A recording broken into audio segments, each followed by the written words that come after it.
Hello guys, and welcome back to my channel. Guys, in today's video is exclusive interview from BBC Pidgin. Kudos to BBC Pidgin.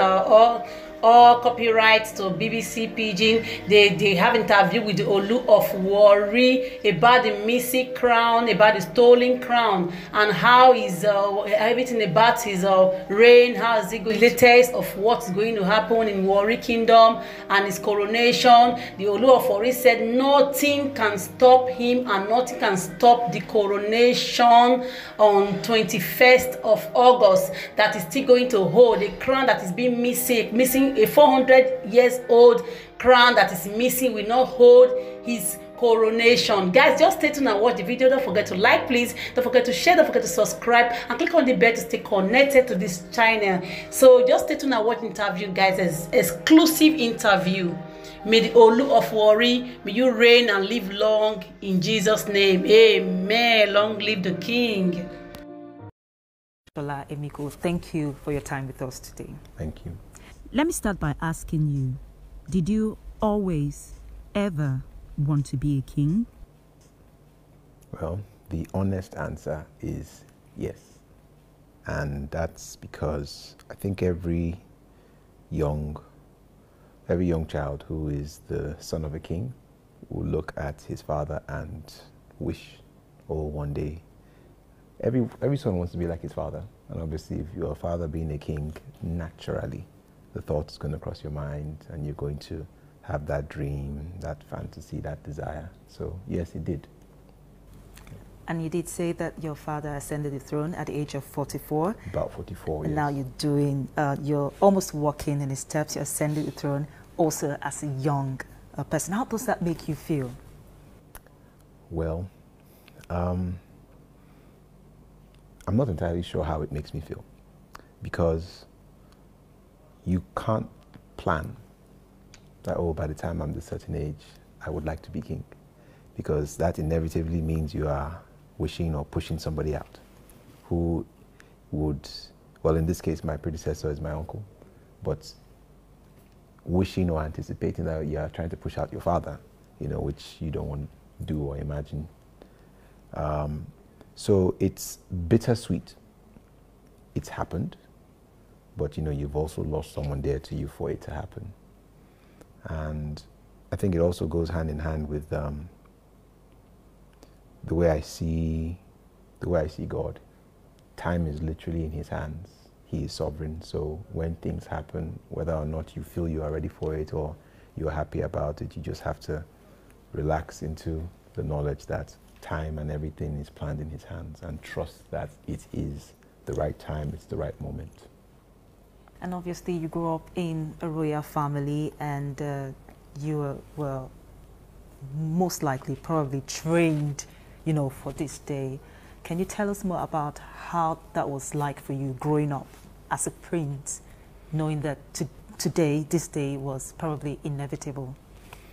Well, once again, to be candid, there wasn't any formal training, at least in my upbringing. My parents ran a very modern household. I've always told people, especially when I was in boarding school, when they would ask me, oh, what is it like to grow up in the palace? And I said, look, if you could just teleport and show up in our house, you would believe you are in a normal house. You'd see my dad reclined watching TV with his children, watching his sons playing video games. And we lived a very regular life. But obviously, because there was so much palace activity going on, you naturally observed what was going on. My father almost never taught me and said, this is how you do this. He almost never did that. Some chiefs would come around and say, I hope you are paying attention to this. Observe this, observe that. That was their own initiative. It was not their role. Some relatives also would come around and say the same, you know, pay attention to this. You can see how, you know, I hope you're paying attention. And that was basically the extent of the training. But I think, to sum it all, some things are caught, not taught. And I think in that regard, I caught a lot of things from my father, as opposed to being formally taught. And you spoke about attending a boarding school, meaning aside from growing up in the palace, you had to live the life of a young man, you know, the young person interacting with the outside world. How was that like for you? Were you treated differently, or were there challenges and issues that came up with that? I think I understand the question you're trying to ask. And I'm imagining maybe Prince William or Harry going to Harrow or wherever, it's England, and everybody knows, oh my goodness, that is the Queen's grandson, that is the future king. Not quite the same here. Had I gone to boarding school here in Warri, maybe there would have been some sort of semblance of that, as in, oh, that is the Olu of Warri's son. And I probably would have gotten in trouble for that anyways. Some people would have probably picked on me for that reason. But the boarding school I went to was, first of all, it was a 5+ hour drive from here in Kwara State at TSOLA College. And at the time, this was between 1995 and 2001, TSOLA was quite the elite boarding school in Nigeria. So a lot of prominent people's children were in that school. Captains of industry, at the time, military governors' children. In fact, even when the late head of state died, we woke up the next morning and the new head of state, his son happened to be in our school. You know, so there were other monarchs prominent monarchs whose children were in our school. So I didn't stand out because I was a prince, because there were other princes, there were other nobility, if you would, you know. So there was nothing special about that. Can you remember when you got the call, or you got a notice that the day had come and it was your turn now to ascend the throne, to become the Olu of Warri? Can you describe to us how that felt like for you? It was a cocktail of emotions, and it was also a slow build. It wasn't just boom one time. Obviously, my uncle passed in December, and I was not formally presented until early April. But even before early April, it was evident that it was going in this direction. And there was a heavy sense of destiny, almost like it was inevitable, sort of. But there was also a sense of, this is Nigeria. There could be something that truncates this at the last moment. And that's not a personal bias. I think there are many people in Nigeria who you can say they were destined. It was such and such was meant for them. It was theirs. And everybody knew it. But too often something happens and it doesn't happen. And I think that has also gone a long way in the Nigerian mindset, people feeling, let's see how this goes. And I think there was also that feeling, so many people like, oh my goodness, this young man, what happened in 2015, he was kind of up for it, but, and so it's almost like, okay, it has come back. Is he going to be allowed to get it? So I knew that loomed over me, and I guess I was also trying to guard my own heart. So that's what I mean about it being a slow build. But when it became apparent, which actually was on my birthday, oddly enough, it was on my birthday, the 2nd of April, that formally the chiefs confirmed in the presence of the oracle and everybody who witnessed that it is done. And I guess at that point in time, I don't know, I can't recall what I felt, because I had anticipated maybe like analysis paralysis. And then when the moment came, it was like, okay, it's done. Your Majesty, let's talk a bit about the controversy surrounding your ascension to the throne. There were talks that you were not qualified for that seat. How do you respond to that? Well, I think one has to look at the way things flow naturally. Once again, if we go back to 2015 and there were valid or legitimate reasons to have us set aside, you know, we took that in good faith and we moved on with life. And nothing changes. And the same instrument that was used to set us aside is the same instrument that has brought us back. And with such overwhelming support, yes, there are voices who, as I alluded to earlier, interpret it a different way. And that's fine, you know. The Bible says, woe if all men speak well of you. So I guess I'm in good company knowing that, okay, not everybody is speaking well of me. That's fine. You know, and it's not just for today or just for this process. Even going forward into the reign, you don't expect that all the time everyone is going to be happy with your decisions or the circumstances around your reign. People will always have in their mind legitimate reason to feel this is not right. And you still have to take that in good faith, you know. So it's the human way. I am at peace with the process because I didn't lobby. I did not manipulate. I didn't fight for it. In fact, I supported what happened in 2015.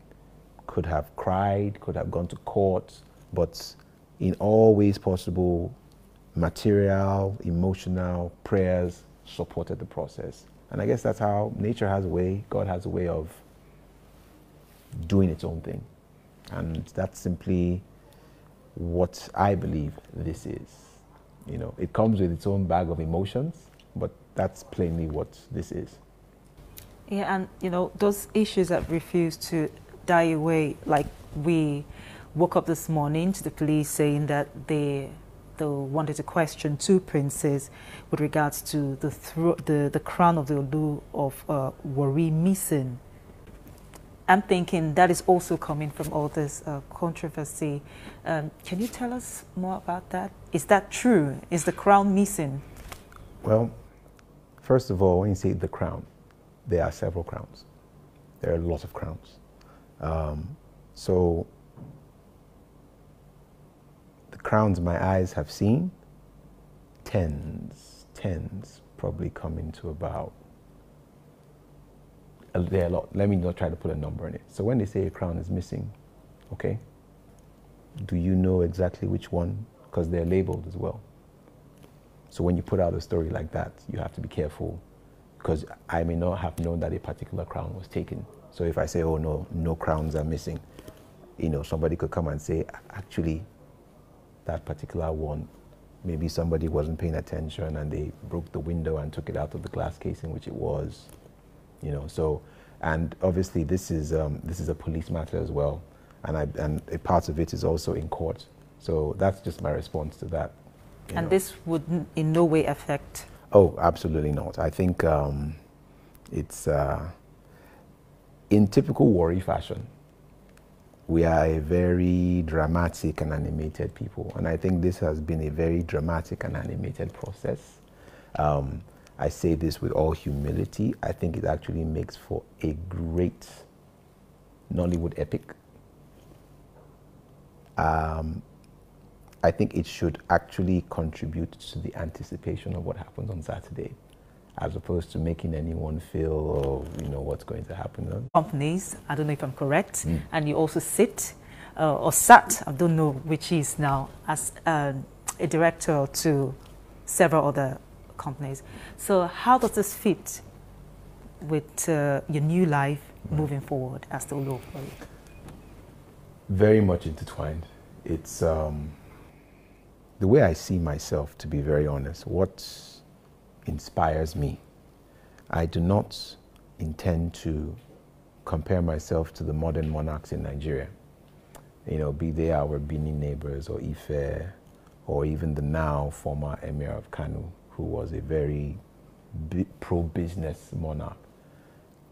In my own mind, I'm trying to create a new role. And I would be, even though we are not a sovereign nation per se, I would like to operate as though we're sovereign, in that I represent the brand Ishekiri. So I should be able to walk into any room, a room full of traditional rulers, a room full of politicians, and even more importantly, a room full of businessmen, and market Ishekiri to them. Be it our resources, natural, human, our strategic location, even our culture. Because obviously, this being the BBC, you know, when you hear that, when there are all these arguments as to, oh, should they abolish the monarchy, and the numbers come out that, look, this is how much the monarchy generates just by people walking to take pictures at Buckingham Palace and all that. That is a powerful source of income revenue that maybe Nigerians haven't properly yet identified and harnessed. So I'm not coming here to sit down, wear a crown and look pretty. I can do that, but I'm not going to settle for that. And I think when your leader is seen driving, you know, your brand, I think it attracts the best quality of investment that you desire as a people. So you spoke about resources, talking about the question, the bit about you being a serial entrepreneur and coming from there to, yeah. You spoke about businesses and resources. And this brings me back to a question I have, Your Majesty. It's that the Nigerian President, Muhammadu Buhari, just signed into law the Petroleum Industry Bill, and a part of that provides that the NNPC should be unbundled. What do you think about that? I've been hearing about the unbundling of NNPC since 2009. I did my youth service in NAPIMS, which is a part of NNPC. So I was in rooms where those debates were being had. For whatever reason, things don't necessarily pan out the way it ought to. And obviously NNPC is a major cash cow for the Nigerian government. Oil is a very hot button issue, and we in the Niger Delta, where oil it's the epicenter, the communities that produce the oil, there is a lot of frustration. Not just simply because, oh, they are suffering and they don't have money. They are not seeing the gains of the oil activities. The environment is suffering. So in unbundling the NNPC, the local community will feel they must have a voice in that. Whether or not there's legitimate room for them to have a voice in that, you know. So that what I'm trying to describe is, where the rubber meets the road, it may not be so smooth. And one hopes that full consideration is given to that process of where the rubber actually meets the road. And that law also provides for 3% for the economy. They contribute a huge, percentage, a huge chunk of that. How do you see that? Do you think it's acceptable? Well, everyone will try their best with what they are given.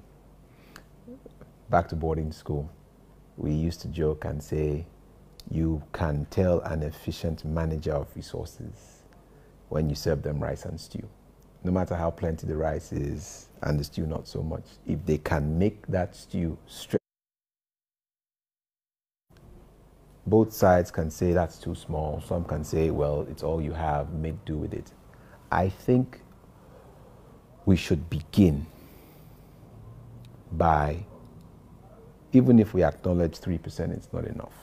That's when you demonstrate to the federal government or NNPC or whoever, look at what we have done with the 3%. I think it wouldn't be too difficult to encourage them to raise it up to 5%, because I believe the federal government wants to see the Niger Delta prosper. So when someone is demonstrating, and once again, I'm a Christian, so I'm thinking about the parable of the talents.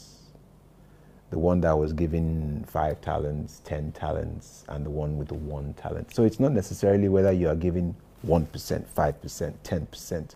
What you are giving, is there added value? So the person who has given it to you, when he comes around and wants to give account, and you're demonstrating, see what we've done, see what we've done, see what we've done. If our community is able to work together and have things to show with that 3%, and maybe 1 or 2 neighboring communities, not so much.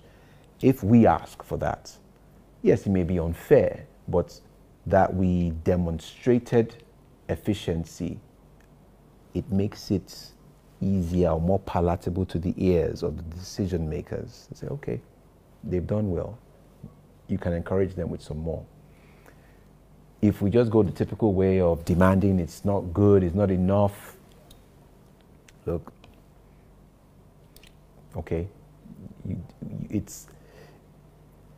you make the situation worse. So I'm not saying 3% is fine, let's settle for it. Let us demonstrate capacity and efficiency with it, and then present a case for more. So I think that's how I would respond to that. Your Majesty, you begin a new life as a king in a bit. What is your primary goal or objective, if you like, for your people? What is that thing that you hope to achieve in your first 100 days in office, if you like, or the first few months you spend as the Olu of Warri?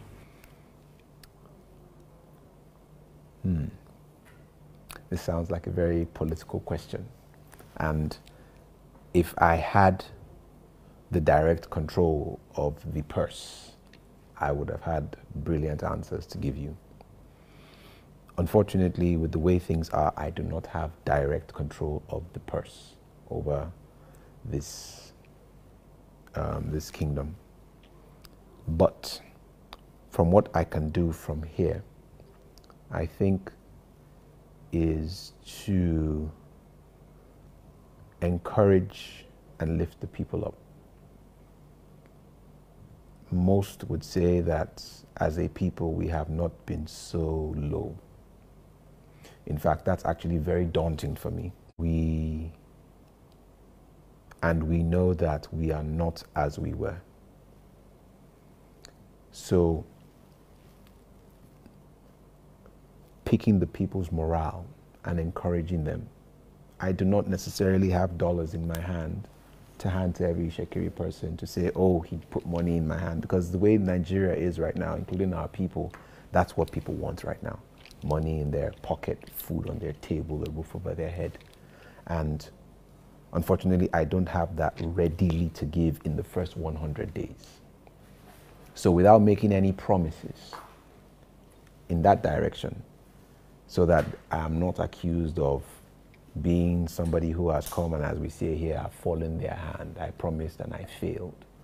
What I can and will do is speak and be seen to be different, even in the way I address my people, in the way I interact with them, in the way I interact with our government, in the way I interact with our the IOCs that operate here, in the way I interact with those would-be investors who want to come here.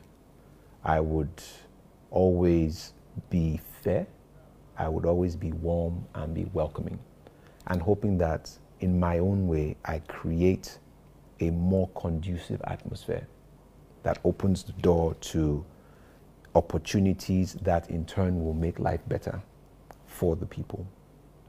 And the one thing I have in my hand is the culture. And I hope to demonstrate that there is profitability in that. And with that, I'm sure more investment will follow that. And as I said, more opportunities are opened and the people are happy. Your Majesty, Omoba Shola EMIKO, thank you for your time with us today. Thank you. And I wish you a fruitful reign. Thank you.